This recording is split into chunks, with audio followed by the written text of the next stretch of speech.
Hey, I'm Ben from People Nerds. Evaluative UX projects like usability studies sound pretty straightforward. You ask folks about their usage, impressions, and attitudes as they use something like a product or experience. You, the researcher, surface friction points, those delightful moments, and you iterate. Of course, seasoned UXRs recognize the importance in the details. There's a lot of pitfalls that can trip up UXRs. Nikki Anderson joins me today to uplevel your usability skills, specifically identifying common question mistakes and how you can shift from a not so good question to a better question. Use these strategies to make more confident recommendations and increase your organizational impact. Let's take a look.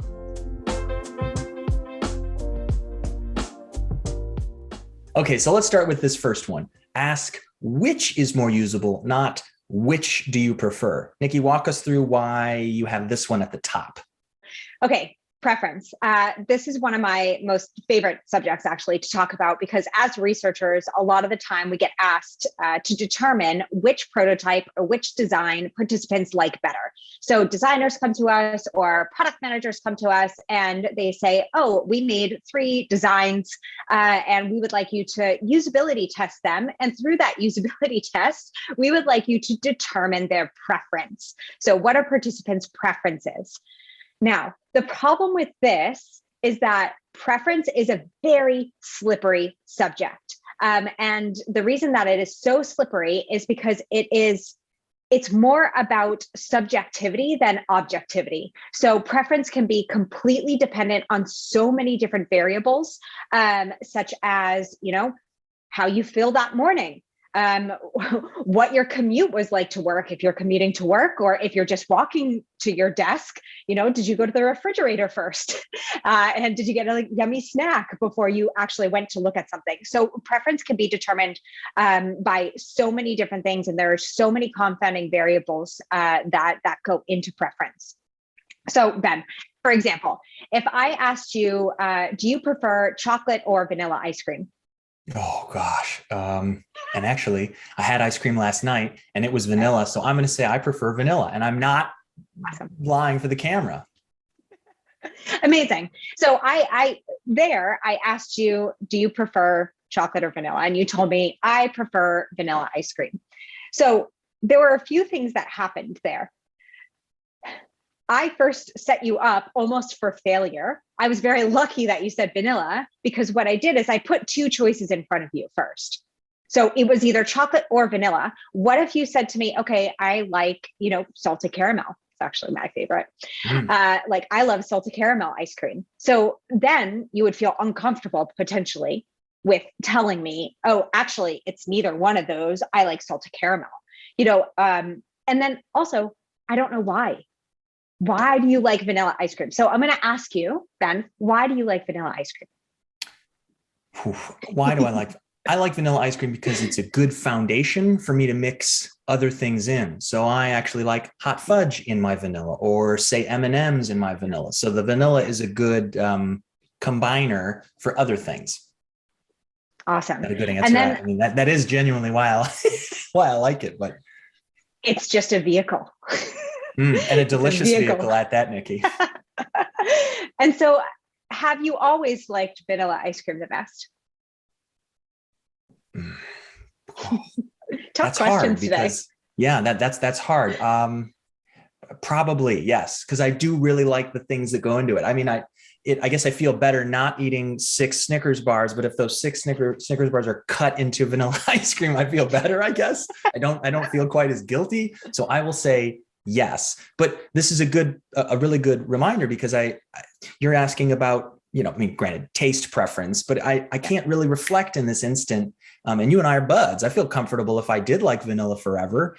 But it's hard for me to recall, like, okay, what is it? And certainly you don't need super fast answers, but I think this question is this component of better questions is so important, because certainly you've had lots of stakeholders who they come to you with 2 options and they're like, these are the options we need to, and I get it, business practices, sometimes you have to go with A or B. We've only built A or B, but anywho, so I will say, yes, I have always in my brain liked vanilla. Great. Amazing. And guess what? like, yes, I love salted caramel ice cream. That's actually my favorite. But if you were to ask me between chocolate and vanilla, I would say vanilla as well. And I would say, actually, it's because vanilla reminds me of summer, and I love summer. And so what happens is when you ask about preference, not only do you not understand the why behind it, because there's so many confounding variables that go into preference, but if you end up asking people why it is, and you ask 15 people why they like vanilla ice cream, why they prefer vanilla ice cream, you could very well get 15 different answers. And so like the problem is then like when you go to synthesize your research and you're looking at, okay, which ones do people prefer and why do they prefer it? You might not get reliable or valid data. And that's like the worst part of it. Absolutely. And when we think about experiences, which you're going to talk about in a second, when we think about those experiences, folks aren't often presented with two options. They are thinking about the components of usability that you're going to talk about in a second. What is easier to use, friendlier to use. So I guess then let's pivot there, Nikki. Why is, if preference has some bias, often difficult to recall, why is asking which is more usable? And how do you ask someone? How do you get at that which is more usable component? The reason that usability is better to ask for when you're talking about preference is because what we can do is usability is a valid and reliable way to know whether or not people will use something. If an app sucks, if it's not usable, if it's not easy, if it doesn't help you achieve your goals, you will find something that does. You will find an alternative. Now, because there are very few products out there that are like so truly one of a kind that you cannot find an alternative. So the thing is like when we ask about preference, we're actually kind of asking a little bit more about like design and aesthetic rather than the usability.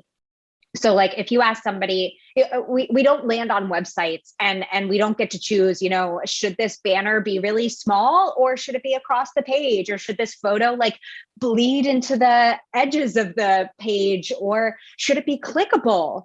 Like we don't get to make those decisions because we don't, like, as lay people, we don't know how to make those decisions. And so that's why we ask about usability, is because the hierarchy of needs that we have is first things need to be functional and usable before they need to be pretty and aesthetically pleasing. So what we can do instead is ask, is this product usable? And we do that through usability testing. So that's through things like asking people to complete tasks on your website or your app or your product, and then measuring whether or not they can complete those tasks. You can also ask them like a follow-up question called the single ease questionnaire. And that's to assess the usability of that particular task. So there are many ways that you can actually form usability-based questions that will get you the answer to your goal, which is whether or not people will use your product, and then work on the aesthetics. What sort of things might you produce, Nikki, from a question like which is more usable in this example? Yeah, of course. So if you do something like a usability test where you're asking people to complete tasks and measuring whether or not they can or how long it takes them to, you can create things called stoplight charts. So that lists out each task and you give a color to the task. So green means that it was easy for the person to complete. Yellow or orange means that they struggled a little bit, and red means that they failed. And so when you present that to the team, not only is it easy for them to visualize, what happened in the test and where the problems are, but then it's actionable for them, because then they can go in and they can see, oh, these tasks are red, we can fix them, and people will be more satisfied with our product. And then people will use it. And then subsequently, people will prefer it.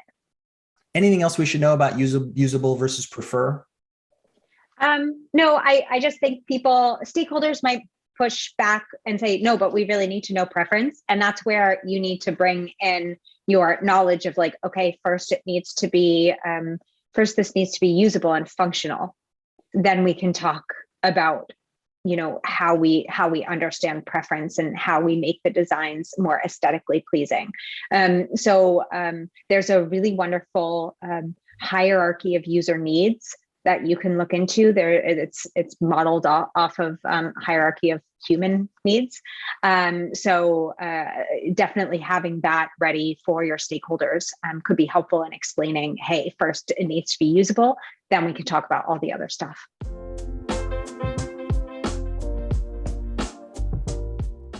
The second of Nikki's question recommendations is ask how you feel overall about the product or prototype, not what parts of the product or prototype were most helpful.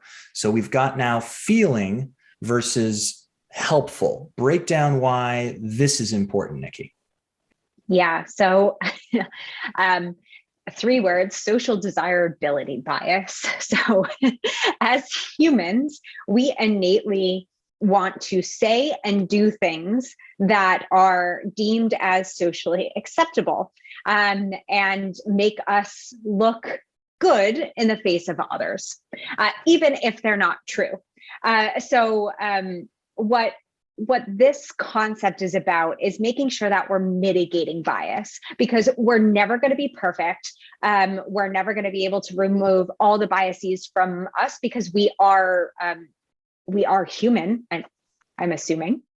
And so one of the most biggest ways that I see bias come into user research is through leading questions. So when we're asking people leading questions that we don't necessarily think are leading, because they could be a little bit sneaky and tricky, we're honestly kind of setting up participants for failure. I do it all the time. So I've fallen into this trap, fallen into this hole many times.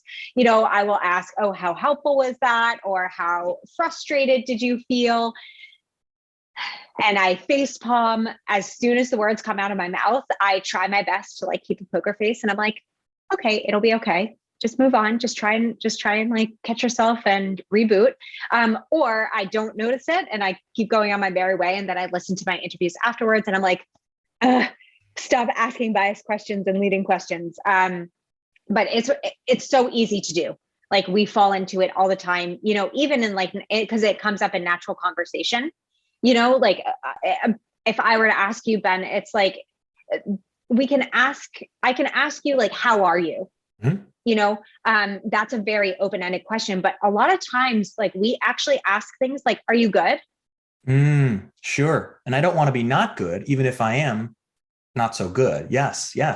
On kickoff calls, sure. Or daily stands. Some folks I've heard, everybody doing great today? Well, and so you're saying by imbuing these not affectively neutral terms, how much did you, and it doesn't always have to be positive. I mean, I've seen some usability tests where the researcher is doesn't like the design or doesn't really like the concept. And so they're like, how confusing was this? And there's a semantic differential type of survey. Check out another episode. Nikki's going to walk through some good practices for survey questions. But, if you have anchors, that's one thing, but you're talking about only having one side of the conversation, as it were. Ben, how delightful was our e-commerce app? I'm like, well, I don't know. I don't want to, especially if you're on a synchronous interview session, I don't want to make you feel bad, but and there are some participants who are not so nice all the time, but I get what you're saying. Yeah. As opposed to asking me, how am I today? And then I can fill in the space by wherever I am versus you good. Yeah. Is there another example that you can give of a research related question where there's that subtle leading? Or not so subtle? Yeah. So, honestly, how satisfied were you with the product? So that comes up quite often. It's also, I must say, can come up a lot in survey questions, which we'll talk about sure. Survey questions in another episode, but how satisfied were you? That's a big one. And what you said that I really liked is there are no anchor points with that. So you could give them an anchor point by saying something like, how satisfied or dissatisfied were you? Because then at least you're almost giving them permission to be unsatisfied or dissatisfied. So it's okay, to add in that other point so that there are two anchors on the opposite spectrums. But the best thing to do is kind of take that step back and say, like, how are you feeling about this? How did you feel about your experience with this prototype, with this product? Because with that, they might not have also felt satisfied or unsatisfied. Yeah. That's another thing that I think is really important in your point here, is that one of the cool things about the curiosities about experience design and research is that you're trying to pick out things that are so subconscious for folks. It's another example of like anchoring them to something, as opposed to saying, how delightful was that button? You might just ask, and what did you feel about adding something to your cart? Or what did you feel about setting up an account? So just so that I'm clear here, you're talking about sort of taking a step back and asking them generally, what was your feeling about or approach to parts of an experience? Do I have that right? Yeah, exactly. You're not ascribing things to them, and that's something that I see people do a lot, is like you end up putting words into the participants' mouths, and that can completely ruin your rapport. So I've seen that happen a lot where, like, a researcher will kind of say, oh, well, that you must have felt annoyed. And the person was like, no, I didn't feel annoyed. And that, combined with social desirability bias, where they don't want to appear like they are annoyed about something that they don't feel like they should be annoyed about in the larger scheme, is a way to just completely crumble the rapport that you've built with your participant. Anything else to say about the feeling versus specific helpful, useful? Yeah, I would just say, do your best neutralizing your questions. So removing, because we don't want to put subjectivity into our questions. We actually want to remove the subjectivity and forcing anchor points. So just neutralize your questions as much as possible. And again, it is not about perfection. It is about mitigation. You will not always ask unbiased, unleading, neutral questions. It's just not in the cards for any of us, but just trying to reduce the amount of times that we're doing that.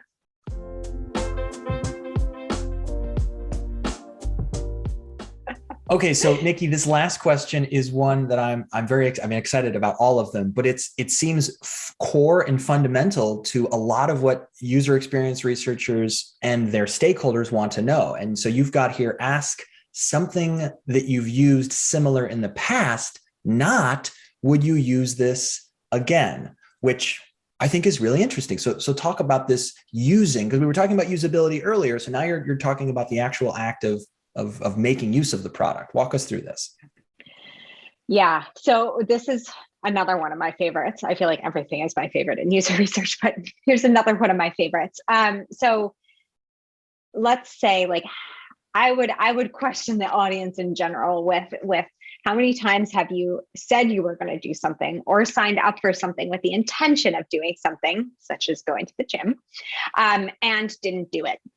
So we are so bad at predicting the future, even our own future behavior. We can't seem to be able to properly predict it. So we can have every intention of going forward and doing something, but that doesn't mean that we will. Like, so I love film photography. I just recently got back into film photography. I was super into it in college, and I made this promise to myself. I was like, I'm going to shoot like at least one photo every day. That was like my thing. I didn't do it. Spoiler. I didn't do it. Like I did it most days, but like there were some days that I would just not get to it. And so because we cannot predict our future behavior correctly, your participants, as they are human as well, also cannot predict their future behavior. And this is super important because we get asked by our colleagues all the time, do you think somebody will use this product? Do you think somebody will use this feature? Can we ask if people would use this product via like a prototype and a usability test? So again, like usability tests are just like the catch-all for these things, like preference or asking future-based questions. But the problem is if we ask people something like, would you use this? And they say yes, and we take that at face value and we say, okay, we're going to invest our time into this. We're going to invest our money. We're going to invest our energy into this. We can't actually guarantee that people will use this because we cannot predict our future behavior. So asking somebody, would you use this product? Or even how often would you use this product is not going to get you valid or reliable data. In addition to that, these questions often come up during qualitative research, and we don't have a large enough sample size to determine any sort of behavioral data or usage data. So instead of looking into the future, we actually look into past behavior because, as that famous quote said, past behavior is the best predictor of future behavior. So if you have done something in the past or used something in the past, even if it's not the same exact product, you are more likely to then do that again in the future or use a similar product in the future. So you're not just, we can, with a few exceptions, just randomly pick something up and randomly start doing something new, but it is less likely that we will do that because our past behavior is really predictive of our future behavior. So in that case, Ben, what is something that you do like every day or every week, once a week? Yeah, there's a little pizza place in my little town, and I tend to get, even though it's not so great for my workout regime, I like to I pretty much get takeaway every week. They're starting to remember me when I go in on Fridays or Saturdays. So I would say I get takeaway just about every week. Okay. So we learned then that your past behavior is in takeaway, but you said something about a workout regime and it being not as healthy. Yeah, I can maybe get the gluten-free pizza, but it's still not maybe what I should be eating relative to what my workout time. Sometimes I'll get takeaway after a workout because it's like a reward, but then I end up thinking, am I just negating all the work that I just did? No. So there's this like health aspect a little bit to what you're talking about. And so then, Ben, I would say to you, okay, cool. So you're doing like this takeout, maybe you're tired and that's why you're just going to this pizza shop and it's yummy and it's a reward. So like, what if I asked you, would you use a meal kit subscription box that sent you these recipes and ingredients that you could just easily prepare instead of your pizza? Boy, that it would be, and this is your point. It's hard for me to say because we were talking earlier, some subscriptions start to pile up and I feel guilty for not using them. Like I used to take a magazine subscription and I couldn't keep up with the reading. And so I wonder if I would have ingredients going bad. One of the nice things about the takeaway is it's, I guess, on demand. It meets me when I want it and when I need it. If I signed up for something that's more predictable in subscription, that could be good. But the nice thing about it is some weekends I don't do it, but most weekends I do. And so I would be a little nervous about also the treatness of it. Like, can I I don't know if I want to make a pizza. My shop does a pretty good job. So I don't know. I guess I'd say I could use it, but I'd be concerned about its regularity compared to something like I'm doing already regularly, but there's still that modicum of control. I can not do it. Yeah, exactly. And that you're probably a more honest participant than most people would be. And the fact that you said, I'm not sure. So that's an indicator already of like, and that happens a lot when you ask future-based questions of like, okay, like, I'm not sure whether or not this person's going to actually tell me the truth or what they perceive as the truth, which is actually not the truth. And so in there, you said, I could use it, but I'm not sure. The problem is when stakeholders come to us and ask, would people use this? Oftentimes, I could use it is good enough for them. So what happens is they will latch on to that like small portion of the sentence of like, yeah, I'm not sure the control of it. I'm not sure about the ingredients, but I think, yeah, I could use it. And suddenly that's the answer, right? And that's it. And that's another person that could use it. And that's where this gets really tricky because again, it's like all of these examples have all of these confounding variables in them, right? And we're not actually understanding why people are saying these things, and we're asking them questions that they can't properly answer. The thing I'm struck by, Nikki, with all of your questions and throughout this, ask which is more usable, ask which is more usable, not which do you prefer. Ask how do you feel overall, as opposed to giving them the word helpful, delightful. And then this one, have you used anything similar in the past? It's all about helping the participant give them the space so that they can reflect and answer accurately. And then, like you said, not leading them. It's a lot of these are about not injecting bias, because you do want to keep them focused on the experience or the design or the thing. Are there any other suggestions or tips you have for folks doing usability studies? I know that's a big question for you, but it is so important. And often for companies who are just getting their sea legs with experience design or human centeredness, usability is often where they go. So is there anything else that you can share as folks are thinking about these questions, things that they can be keeping in mind when they're starting off doing usability studies? Yeah, something that there are two things as of right now that I will say, might be three later. The first one is do a dry run before your usability test with participants. Always do a dry run, because that's where you find out all the problems in your own questions and all the things that then don't work in the prototype that lead to very embarrassing moments. Is kind of thinking about doing that dry run with internal colleagues is fine. You don't need to, have any fancy dry runs. I used to just do it with one of my colleagues and give them the coffee or candy in return for their time. So that's one of them, doing a dry run beforehand. And then the second one I get asked about a lot is like, how many participants do you need for usability testing? And without diving too far into this, for usability testing, it's widely known as 5 to 7 participants, right? Which is why I used 5 out of 7 in the previous example. But always think about that's per segment of users. So that's not 5 to 7 people of the general population. So an example of a segment could be anything from something like demographics, like location, gender, age, but it also can be something like psychographics. So previous experience on the platform, how often they use the feature, tech savviness even.